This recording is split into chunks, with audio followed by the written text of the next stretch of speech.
Hi guys, so today I'm doing a product review video for you on Wet n Wild eyeshadows, but first I just wanted to quickly mention that I made a second channel, vlog channel, whatever you want to call it, and I'm going to just be putting like random videos on there, so I'm not going to be like subscribe to my vlog channel, but if you want to check it out, it'll be linked in the down bar with all of my other links as usual in every video.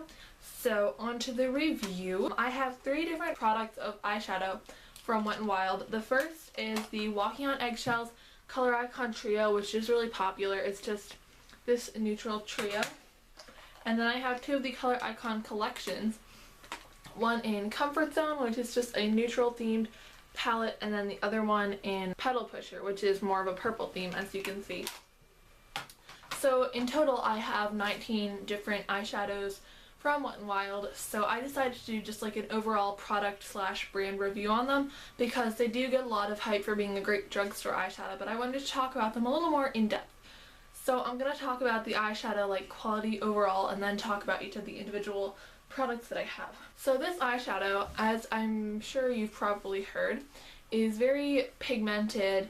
It's very like smooth and buttery and soft in texture. I'm just going to swatch one of these real quick.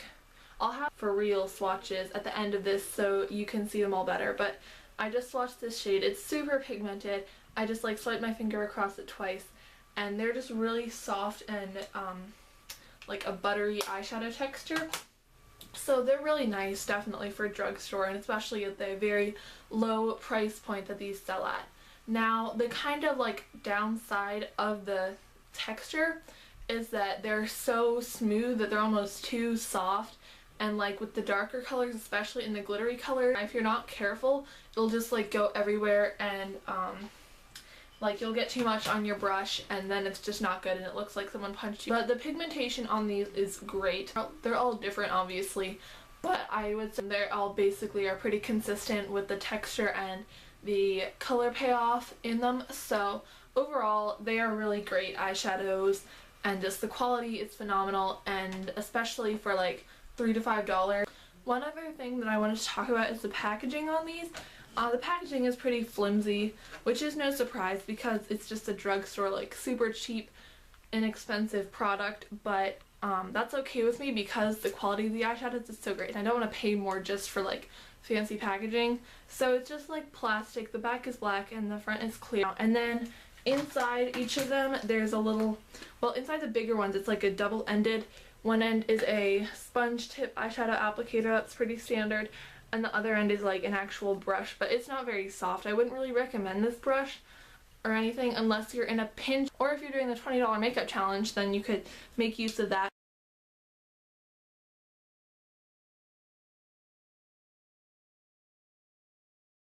Okay, so now I'm going to talk about Walking on Eggshells, and this is a very popular product on YouTube in the beauty community, and it's talked about a lot, but I just wanted to go over it quickly.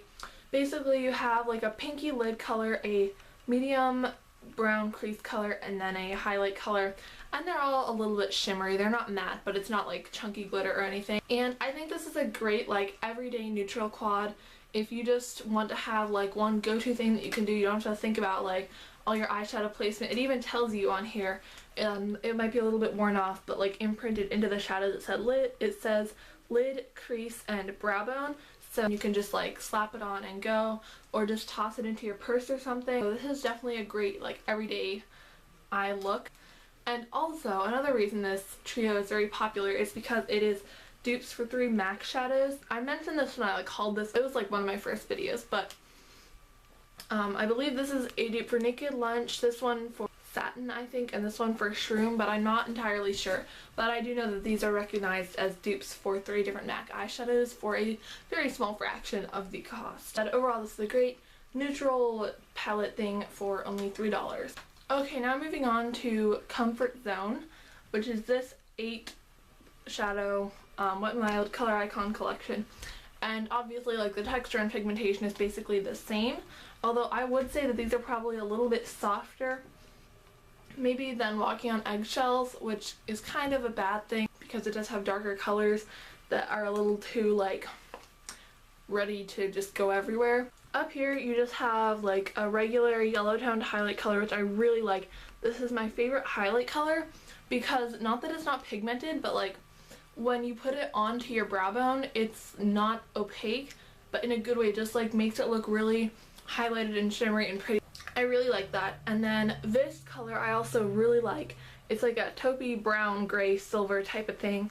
And my beef with this though is that they called it a brow bone shade. Like, I wouldn't put that on my brow bone. I think of it more as a lid color, but I understand that they wanted to keep up with their like pattern of like brow bone, lid, crease, and definer, and like lightest to darkest, but this is definitely not a brow bone shade for me. And then here we have like a golden peachy color and then a sage green for the lid, which are both nice. And then this is just like another medium shimmery brown. And one comparison that oh, that's not good. Well, I totally just dropped walking on eggshells, and I think I broke part of the packaging, but it's okay. But one thing that I wanted to bring up is that, wrong side, when you put these two side by side, with the crease and lid color reversed, obviously, but they look really, like, the overall color palette looks very similar with like the light brow bone shade and then the pinky peach lid shade and like a medium brown crease. But when you swatch them, and I guess you can see that if you want to see the swatches at the end of this video, they really aren't all that similar when you swatch them. And then moving on to this shade, this is like a really dark, I would say it's just mostly like a greeny black color with a lot of shimmer. And then this one is like a dark, deep burgundy with a lot of shimmer again. And this one is like, I don't even know, it's like a duochrome teal and maroon and black, and it's really confusing. Like, it's an intriguing color.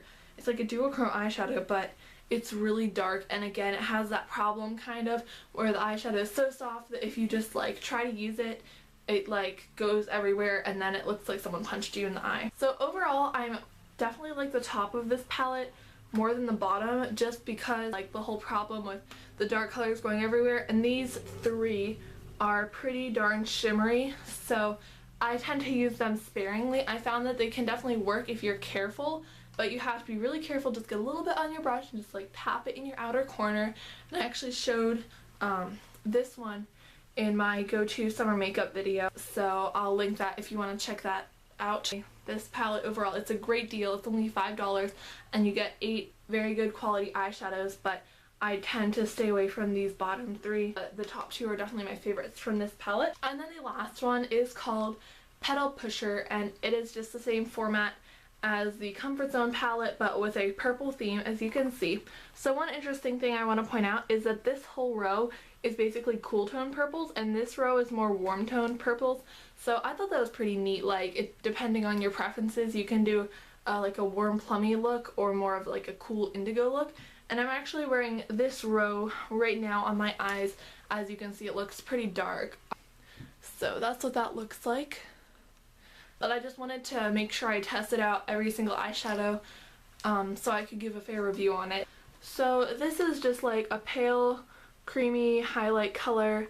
I think it's less shimmery than the other ones. It's almost matte, I would say. So that's nice if you prefer matte highlights. And then this one's like a pale lavender. That again is nice. Like I said, I'm wearing it today. It's just like a nice shimmery iridescent highlighter. This is like a pale purple for the lid. I really like this one because I prefer cooler tone shadows a lot of the time. And then this is a like mauvey purple warm color that has a bit more shimmer than the other lid color. And then this one's like an indigo purple for the crease. And this is a really shimmery, like, burgundy color again. It really reminds me of this one in the Comfort Zone palette. They really remind me of each other. Except I think this one's a little more purple and the other one's a little more red or burgundy colored. And then this one actually, like, looks lighter than the crease color, which is weird because usually the definer is the darkest in these palettes. But it's more of like a blue, I would say, than a purple, just kind of in the middle there. And then this one's a very glittery black color. This palette is nice because, as I've mentioned before, I love herbal eyeshadow on my brown eyes. I think it just really makes them pop.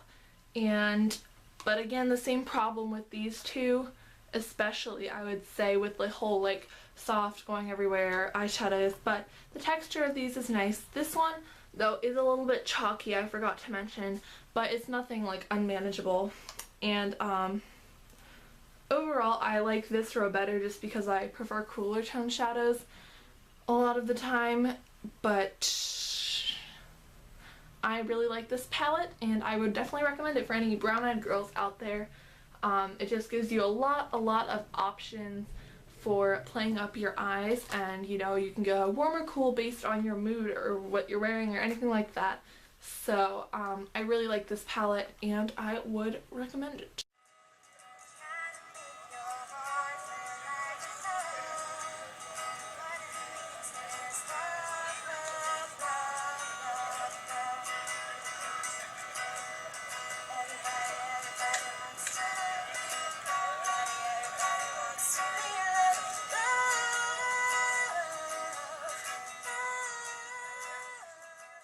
That is about all I have to say on the Wet n Wild eyeshadows.